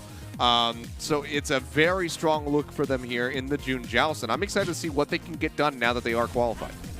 And it just, when you look at the history as well, I kind of made this up during the cast, and it felt like it was pretty accurate, but now that I think about it further, it's like getting even better. The whole better late than never description of the Seoul Dynasty, when you really think about it, it's like, they all kind of suck during the regular season, and then on playoffs, they just turn it on, and things go right for them. The meta's right, their heroes picks are good, everything's starting to work out, and I think, late in the June Joust, they clinch a spot in, they're looking strong in the June Joust now. I would say that they're dangerous enough to challenge anybody in the June Joust, even though Spark and Dragons look good. I think Seoul are going to be the type of team that you can't sleep on them at all, because I'd be worried about Seoul. So Seoul, the type of team that, they will barely squeeze in, but when they do, oh boy, when they really decide to turn it on, they're looking great. Yeah, they really are. I mean, that's, what we saw from them last year. They just turned it on right at that last moment, and people were, feeling like they weren't going to be able to make a run, that they weren't going to make it into that top 4, and they completely surprised everybody. So it was a great little run from them, and we'll see if they can do it again here in the June Joust. But guys, we have our final series of the evening coming up, and that is going to be the Chengdu Hunters going up against the Hangzhou Spark, yet again taking to the stage in front of their hometown crowd. We'll see who comes out on top when we return after the break. The Overwatch League is brought to you by Pringles. Stay in the game.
Shy finds yet another pick-off on Joyce One. Quick resurrection, though. At least they're able to take high ground now, Vicky.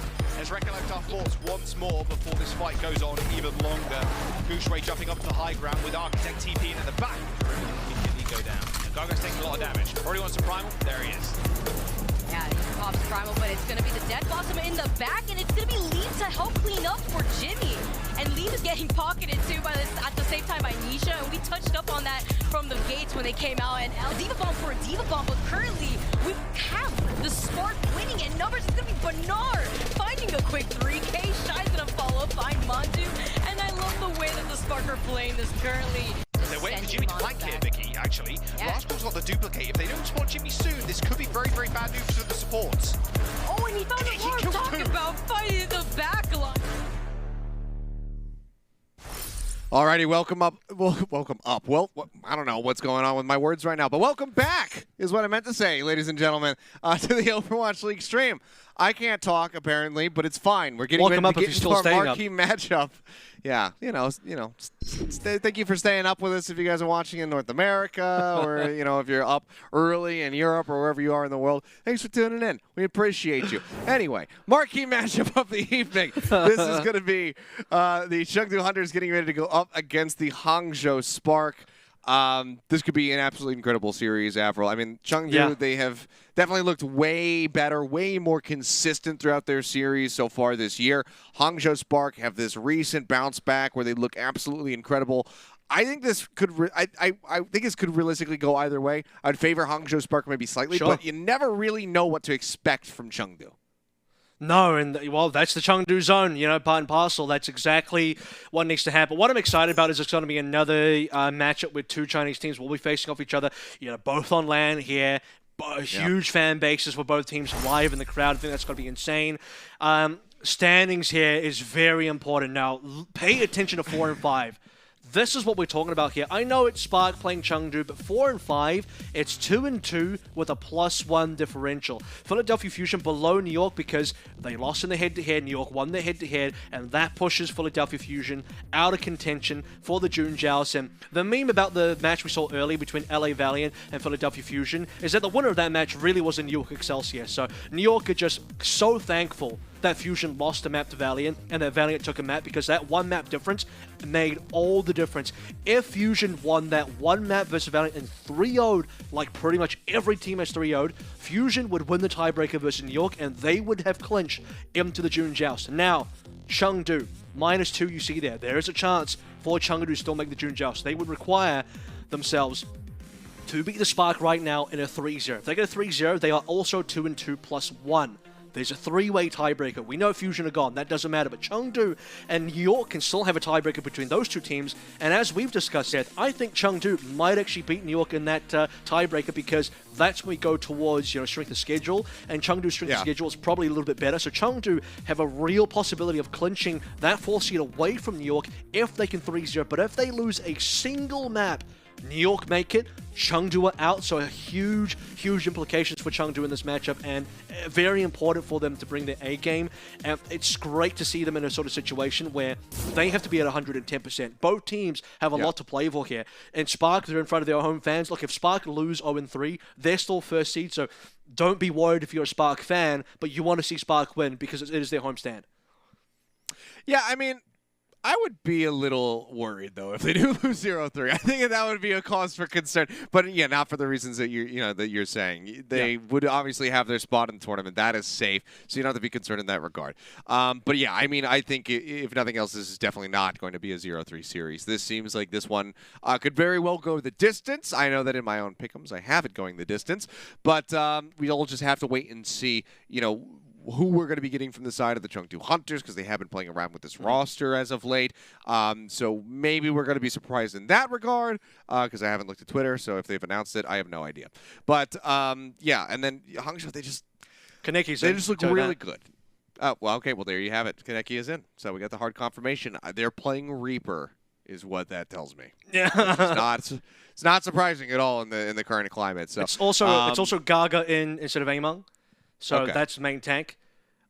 Speaking of main tanks, by the way, Guangzhou has been kind of the face of the Hangzhou Spark. He's been the guy on the team, really big meta for him so far. Winston has been huge in this particular meta, and Guangzhou's still putting up huge stats. I mean, average time alive, he's #1. Fewest deaths as well. So in terms of just staying alive, that's massive. And ignore the fact that his hero damage is only 12th. I don't think hero damage is really the most important stat to look at for the Hangzhou Spark, for main tanks, especially Winston. Staying alive as a main tank, to me, is one of, if not the most important thing, because you're buying space, you're putting pressure down, and you are forcing their team to address you, so that's huge. What you see on screens right now is Chengdu Hunters are getting their players on stage, their fans are out in full force, flags are waving, and they're ready. They're ready for the potential of a 3-0 to get themselves into June Joust. It is their only hope.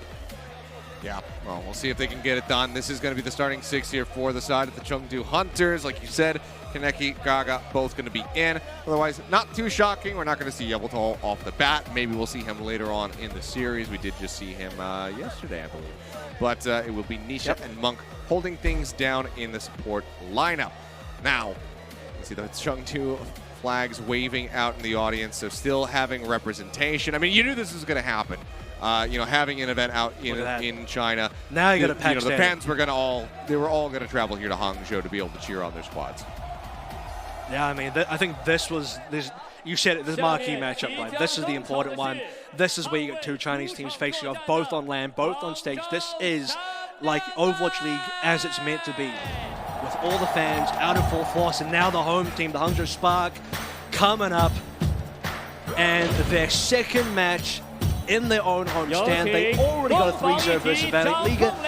Leading the charge once again as a flag bearer for the team. High fives all around, and it's going to be the 11-man walkout. The 12th player, Takoyaki, still in Korea, but the rest of the players are all going to be here. Watch them all line up on stage, finger guns out and ready to go. Absolutely. I mean, the fans are going to be ecstatic about this. You can see just recording the moments, making sure they get those high fives in as each and every player makes their entrance down onto the stage. So Minsu, still one of the ones that we haven't really seen, despite the fact that we are in He's a Reaper player. Very heavy Reaper meta. Exactly. That's where they were using him before, was just strictly on Reaper, but hasn't yet happened. So maybe we'll get some eyes on Minsu pretty soon here as they continue down the line on the entrance here. MCD, by the way, whose name and face just came up on the big screen. MVP from yesterday, well deserved. There he is. Massive plays on the Ana, and I think that was a statement match. I don't know if Hangzhou Spark are going to keep running that composition. Will they buckle and choose to go Lucio Moira as well? Because yesterday, defiantly, they said, no, we're not going to go in that direction. We will continue playing what we are good at, and got a clean victory there. So huge stuff coming on through. Burner, another player, been massively impressed with so far this season. Just a solid roster so far. Hangzhou Spark, most improved team, I want to say, over the course of this season. When you look at how they started versus where they are now, favorites in APAC, you'd probably say they're the best team in APAC currently. And if they can get a very clean score versus Chengdu Hunters, they are going to secure that. Well, there he is on your screen. Shy charging down the aisle. This is the guy that the fans should be absolutely ecstatic about. He has just been wonderful for the Hangzhou Spark. He has instilled a new sense of hope that the Spark have been lacking for a very long time. I mean, you would say since probably 2019, basically, when they did have some fairly competitive runs, making it into stage playoffs when we were over at the Blizzard Arena in Los Angeles. Since then, things have dwindled, but with Shy on this lineup, making his debut, they played such a close series versus the Shanghai Dragons, took in the 5 maps, couldn't quite make it happen, but it was very much on the back of Shy. But there are the players up on stage in front of the fans, and here are our starting at 6. It's the same thing from yesterday. As you'd expect, I mean, I don't really see this team making substitutions at all. They want to put on a massive showing for their team. A 3-0 into a match versus Chengdu, where it's do or die for Chengdu, but for Spark as well, securing a clean sweep here, being the only team that can still go 4-0. 11 players on stage. Takoyaki still in Korea. Finger guns across the board. And a 4-0 possibility in the June Joust available for Hangzhou Spark if they can beat Chengdu today. All right, well, the players will take their seats. The rest will go ahead and wait with bated breath as the anticipate the start of this series to see if the Hangzhou Spark are going to be able to draw first blood on Control, kick things off with a map win, and be that much closer to that 4-0 stretch. Something worth mentioning is a congratulations to the Chinese commentator Roy, who apparently proposed, and she said yes. So there you go. Awesome. That happened during the break. But that's always a cool little thing. Yeah, that is. Well, it's Congrats to them. see, this is what LAN brings. It gives you all the joyous Brings love. things that can possibly happen. Some live love. As I mean, I said this before, I'll say it again, but you know, you can really tell it is a packed stage now. This is a packed stadium. This is the match, and I think if you're a Chinese fan live in the Hangzhou homestand, of which I'm extremely envious of, this is the match you've been waiting for. Hangzhou playing up against really good competition. Chengdu fans in full force as well. And at minimum, you will be seeing Hangzhou Spark tomorrow as well in the actual qualifier game to get into the actual June Joust tournament versus NA. Chengdu are not out of that, but Spark are for sure in, and they're in at minimum #1 seed. So they are at minimum and just at maximum as well. #1 is as good as you can get. So they're as high up as you can be. Which also means, by the way, if Chengdu manage to clinch a 3-0 here, you're going to see a rematch tomorrow. 1st seed versus 4th seed. It'll be Chengdu versus Hangzhou all over again. Yeah, it's very true. And that could be a little swift little turnaround to try to find a different result. But we'll see what happens. But you see, everybody's going to be waiting. I think we have the players in the lobby, so we should be getting started momentarily. And then we can take a look at our map set here pretty soon. Figure out where they are going to be squaring off. I mean, for Chengdu, sure, yeah, you do have quite a many few people out there in the crowd that are going to be rooting for you. It's very much going to be a one-sided affair in a sea of pink out there in the audience. And that can be, you know, rather intimidating when you're staring out there and you see, I don't notice any orange realistically. But got a lot of pink on this disc as well, I just got to say. Yeah, there has been. Just to celebrate the homestand. Coordinate that a little bit. I went for the, well, this almost looks like a flesh-colored shirt with the lighting, but I promise it is pink. Yeah, we want to, you know, just be grateful for the return of LAN and just kind of celebrate that with our You guys got any wardrobe. flesh-colored shirts? Just Yeah. I mean, something that looks like the color of my skin, which is almost translucent, realistically. So at that point, I might as well just not wear a shirt. This is no bias. This is just to show the adoration for the actual homestand itself. But you know, I think it's either team. Well, I mean, either team winning, but at the same time, it's Spark for sure getting through, and Spark I have high expectations for leading the way for APAC, looking like the best APAC team so far. Chengdu made May Melee qualifiers, actually went into the actual tournament itself in the May Melee, so they have that going for them, and they would love to get into June Joust as well. I remember back then, Chengdu were even saying, their head coach Rui was like, what do you do now that you're in the May Melee? He's like, I have no idea. I didn't think we'd make it this far. So now that they have gone that far before, I mean, I'm sure the path is wide open. It's a very tough path to get through, but 3-0, it would be an insane victory to then have to repeat or to then have to rematch versus Spark tomorrow if they can get through there. Would be pretty nuts. Otherwise, it'll be a Spark versus New York. So New York will be up in contention. They'll be 4th seed and versus the 1st seed of Spark, and it will be Seoul versus Shanghai. Oh, that would be an incredible game as well. Seoul Shanghai is always going to be an incredible one. A lot of history between those two teams. So, yeah, I mean, top 4 of APAC, quite competitive, got to say. Yeah. Yeah, it absolutely is, and that's great to see. You know, we've talked about this numerous times. We were talking about this just yesterday when I made my bold prediction. You don't want to have a region where there's like, you know, the bottom team. Like, this is the team that you kind of just write off every single time. So the more competitive it is, the better it's going to be, the better the product you get. You know, it's more entertaining for us as commentators, more entertaining for you guys as viewers. Speaking of entertainment, we're doing our best. We're just still waiting for the players to be set up and ready so that we can jump into the action. So I know you're just probably saying stuff in the chat like, stop talking, start the match, etc. We don't have that ability. No, I don't want are at home. I'm in Korea. He's in Australia. I do have the ability. I just don't feel like it. Oh, okay. Well, there you go. Avril's just being a jerk. I'm happy. Okay. So, the more you ask for it, the longer he's going to wait. It's like those tactics that your parents pull Production on is you. saying to me, I was like, Avril, can we start the game? I'm just like, no, I'm not up to it. Nah, I'll don't feel like it, man. when. Soon, though. I'm getting there now. I'm getting warmed up. I'm starting to feel it. Good to see, now you get the cameras of, all 12, all on stage. We got a bit of a preview of this yesterday when Spark played Valiant. And, oh boy, it's crazy to me. Just even talking about, because you mentioned the fact that, you want to have teams that you can't just predict every result. The fact that Valiant get that one map, first of all, ruins like everybody's pickings. Second of all, though, it's crazy to think the implications of what one map can do here. Because it not only ruins Fusion's chances of making it in to the point where they can't, but it also gifts York Excelsior a chance and puts Chengdu in a situation where they can get in as well. So LA Valiant they've kind of saved multiple teams here as well as ruined another team just with one map. So it's wild that in 2021 of Overwatch League just how important some of these maps can be. Yeah, I mean, everything counts. You cannot afford to be dropping these. So, a lot of the time say, okay, you know what, it was a 3-1, but we got the victory. That one can very much come back to bite you in the rear down the line. So you want to just be winning as cleanly as humanly possible at every twist and turn. It's not always going to be the case. It's not always going to be something that you can pull off depending on the caliber team that you're playing against. But like you said, it all adds up in the end, and unfortunately for Fusion, it didn't add up to enough. But here's our map set as we are finally ready to start jumping into the game.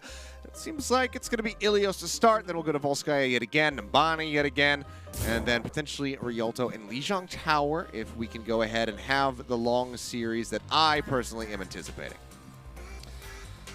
And if you're a Chengdu supporter, you don't want a long series. You want a very quick one, ideally in the favor of your team. If you're a Spark supporter, none of these results really matter, except you'd be happy if you win, and hopefully win commandingly so that you have a great shot going into the actual June Joust tournament. That would be ideal.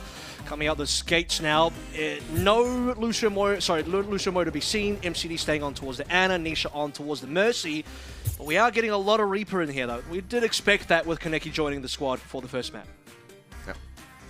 Out the gate, Shy versus Leave. This is a very big matchup to keep our eyes on. Bionate out from Monk does manage to clip on the 2. Architect going to be knocked down a little bit low for the moment. Needs to get topped up. Continues to take some damage. Has the Wraith Walk, and he's in no man's land there for the moment. Does safely get back over to the rest of his squad.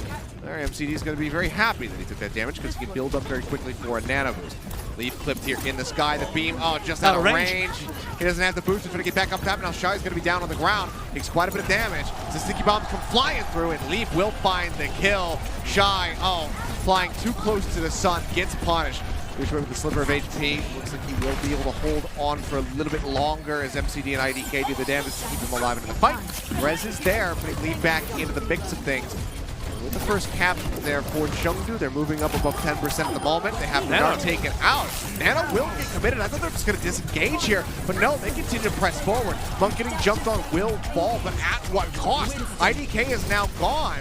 MCD going to be eliminated as well as Kaga just goes ahead, finishes on both supports, and Hangzhou Spark, they come in for this fight, and it just costs them everything. Yeah, and it seems like they were really trying to just hold on there. You had Shy going down, Nano becoming available. MCD's debating whether he should use it or not, but they're thinking maybe a 5v6 is still workable. Yeah, give it over to Goose Ray, see what he can do with this one. Nearly built up a primal, but eventually Gaga outpaces. Monk goes down, doesn't have to use a Nano, and suddenly Chengdu Hunters are way ahead in terms of ultimates. And a big question I had was Lee versus Shy. Who's going to come out on top? Shy gets fragged by Monk. There's obviously no res. There's no mercy. And Nisha's been pocketing Lee the entire time, which makes Shy's job very difficult. Oh, this is a really rough start. I mean, 5 ultimates are going to be online here for the side of the Chengdu Hunters. 60% now on the board. Ults are stacking up for the Hangzhou Spark as well, but they're the attacking team now. They have to try to aggress onto Chengdu, get in a position where they can utilize these ultimates. It's just very easy to try to play around that, or it's considerably easier, I should say, to play around that when you are defending, to try to outmaneuver the attackers coming through. TP over onto the point, the leap there from Gushway. Go ahead, start contesting the point. Primal Range does get popped. Let's see what he can get done. Jumps in, looks for the lockdown in on the Monks, trying to cleave him, but can't quite get that corner shot to keep the pin. So Monk does manage to escape. Shy with a duplicate. Does get the copy here on Elsa Kaneki. Oh man! goes in, gets the Death Blossom, takes out 3, and that should just be it. Shy's taking a nap for the moment, and yeah, it's just going to go ahead and start ticking up. Shy does manage to tag the point for just a moment, but nobody is really going to be able to touch. IDK is still so far away, and in front of the Hangzhou home crowd, it'll be the Chengdu Hunters that draw first blood, taking the round 100-0. I'm going to say this right now. I don't want to single him out too much, but IDK needs to play Mercy here.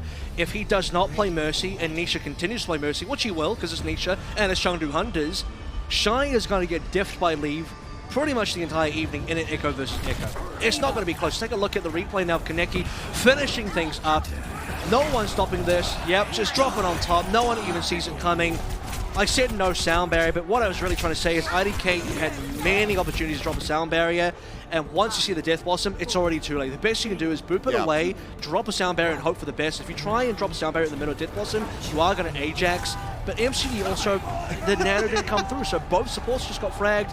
Kaneki coming out on towards the, what is that, the Torb now. That's usually Jinwoo's favorite hero, so they're expecting some big dive pressure. This is going to be a very slow composition now, coming through the Chengdu Hunters, and no Echo for Leave, so maybe this will give Shy some more space to work with. I mean, you say that, but it will be against the McCree, so still very big opportunities here to punish. As the point's getting ready to unlock, and you know, it's a very forward posture right now for the side of the Chengdu Hunters, so we'll go ahead and just get this cap instantly. What? Yeah. It was the Hangzhou Spark. They pulled back. They were waiting for Bernard to swap over onto the Zarya, so they made this shift. And it cost them the time to be able to try to push forward. Byron's going to be lobbed to the back. Doesn't manage to clip onto anybody, but Monk is going to be gone. Leaves, making very low. Will get top back up steadily by Nisha, but falls in the end. MCD finding the kill. Bernard now pressing forward. High energy, 96 right now on the Zarya. Just going to be cleaning them up left, right, and center. And this time, the Hangzhou Spark get on the board with a very fast flip. Only 23% established for Chengdu. Seems like it was definitely worth it to get the Zarya out on board, and they're heavily playing towards Guangzhou entering now, and then a little bit more support, pop the bubble on top. The energy charge, saw Bernard was at 100 energy, really pumping up the damage. I'll be keeping up with his damage stats in just a moment when I have a look at it. MCD looking over towards the Nano as well. This should go over towards Guangzhou. Actually could go to Bernard if he gets 100 energy again, but we have now 23% found by the Spark. Nano on Guangzhou confirmed. Goes for the Winston. Flashbang coming out, setting up Gushwick for the moment. He's going to leap out to safety. Barely just managed to escape, but Shy does provide a good amount of peel as he beams down Leave. So let's allow for the safe exit. Said Bernard, very high energy. May not receive a nano, but can continue to poke and prod forward. Look to build up for this grab. Just 13% away from it right now. Presses behind the barrier. Multiple going to be used. Bionade is massive. 4 members there on the side of the Chengdu Hunters going to be anti-out. Shy barely manages to get himself back